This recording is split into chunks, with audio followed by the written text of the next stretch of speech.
Dah, yuk. Siap. Baik, terima kasih seluruh masyarakat Indonesia yang saya cintai dan banggakan, rekan-rekan pers semua. Mohon maaf agak terlambat karena bis yang kami pesan itu sempat 3 kali di cancel. Apakah ada opsus atau tidak? Yang jelas kami sempat mencoba mengganti 3 bis, tapi akhirnya tetap datang sehingga kami terlambat. Terima kasih atas kesabarannya. Pada kesempatan ini saya datang ke Komisi Pemberantasan Korupsi. Inilah sikap kooperatif yang kami tunjukkan sebagai warga negara Republik Indonesia yang sah, yang menjunjung tinggi hukum, dan datang meskipun sejak awal kami memahami bahwa begitu banyak agenda-agenda politik terkait dengan kasus saya. Ini bisa ditunjukkan yang pertama dari keterangan saksi yang mencoba diintimidasi. Bahkan saudari Tio pun itu tidak bisa berobat ke luar negeri melanjutkan pengobatan atas derita kanker yang dideritanya hanya karena tidak mau menyebutkan nama saya. Yang kedua, bahwa bukti-bukti yang disampaikan di dalam pra-peradilan ternyata diperoleh juga dengan cara-cara yang tidak sah, dengan cara-cara melanggar etika, dengan cara-cara yang melakukan perbuatan melawan hukum, sebagaimana terjadi dengan saudara Kusnadi ketika dia datang mendampingi saya. Maka penyidik KPK saudara Rosa Purba Bekti kemudian menyamar, membohongi, mengintimidasi, merampas barang milik DPP PDI Perjuangan, dan kemudian menginterogasi tanpa adanya surat perintah panggilan. Sehingga ini merupakan suatu pelanggaran yang sangat serius terhadap hukum. Yang ketiga, terjadinya pelanggaran terhadap hak asasi manusia. Dan kemudian yang keempat, bagaimana proses pra-peradilan yang terbuka bagi masyarakat umum, ternyata bukti-bukti yang disampaikan atas suatu perkara yang sebenarnya sudah inkrah dan tidak bisa diproses kembali. Nah, untuk itu meskipun diwarnai dengan berbagai praktek-praktek pelanggaran hukum dan intimidasi, saya tetap datang rekan-rekan pers selama 6 bulan terakhir. Banyak jurnalis asing juga duta besar yang bertemu dengan saya. Mereka mempertanyakan tentang demokrasi di Indonesia ini.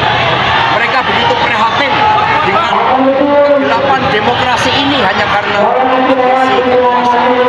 Bapak Ibu dan saudara-saudara sekalian, kalau suatu negara berdiri tanpa suatu hukum yang kokoh, yang berkeadilan, maka dampaknya sangat luas.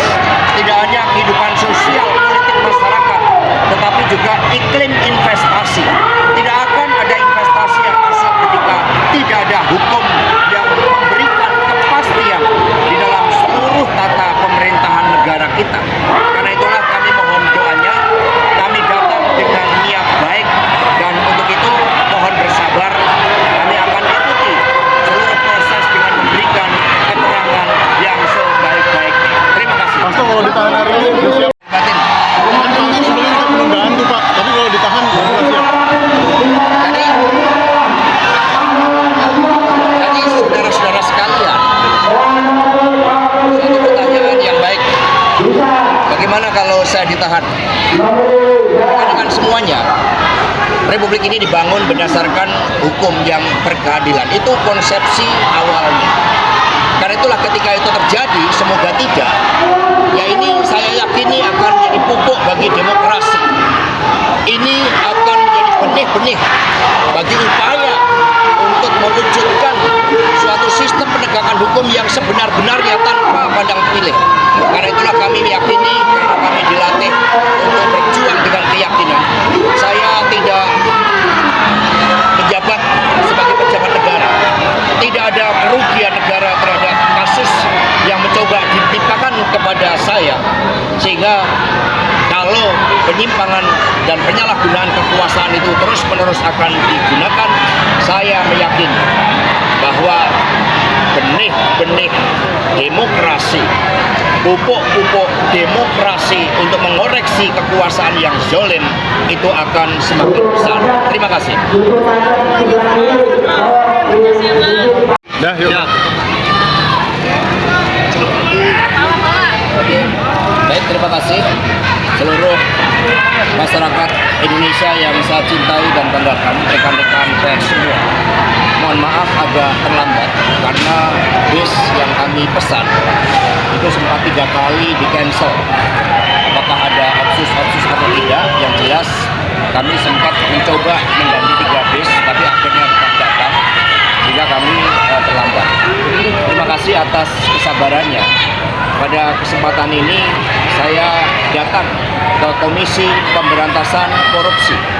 Inilah sikap kooperatif yang kami tunjukkan sebagai warga negara Republik Indonesia yang sah, yang menjunjung tinggi hukum, dan datang meskipun sejak awal kami memahami bahwa begitu banyak agenda-agenda politik terkait dengan kasus saya.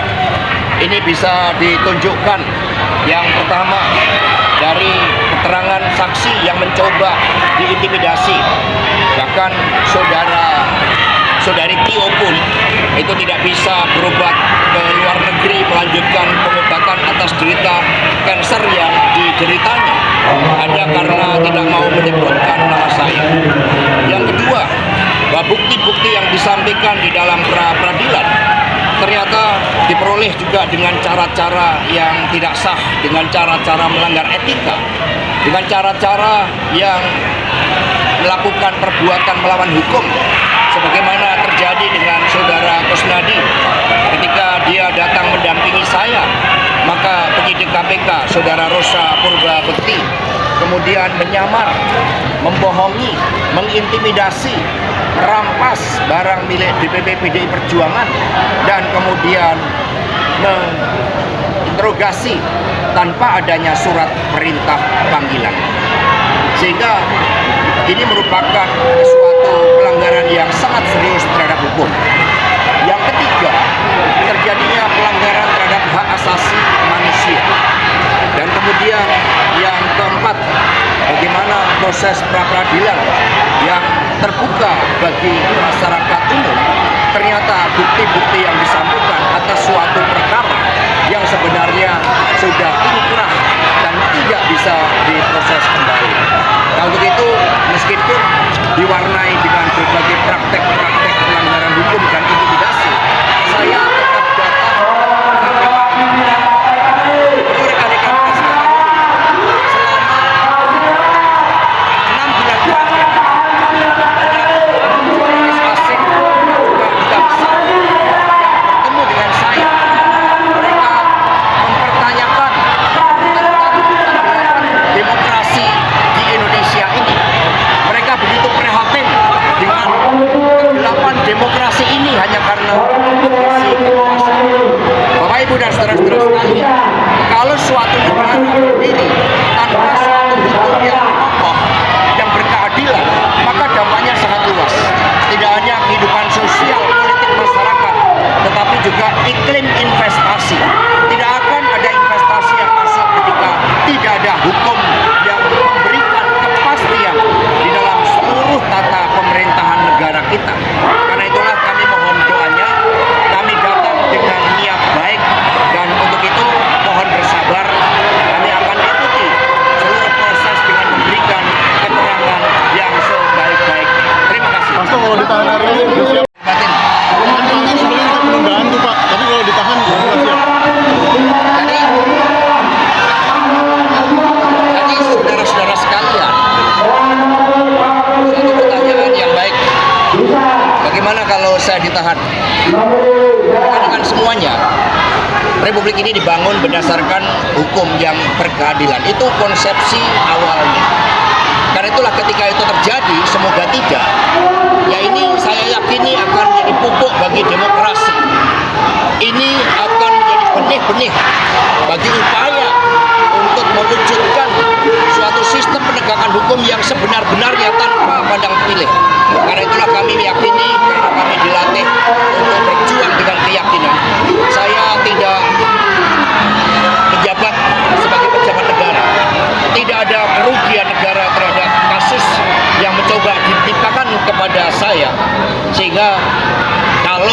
penyimpangan dan penyalahgunaan kekuasaan itu terus-menerus akan digunakan, saya meyakini bahwa benih-benih demokrasi, pupuk-pupuk demokrasi untuk mengoreksi kekuasaan yang zolim itu akan semakin besar. Terima kasih.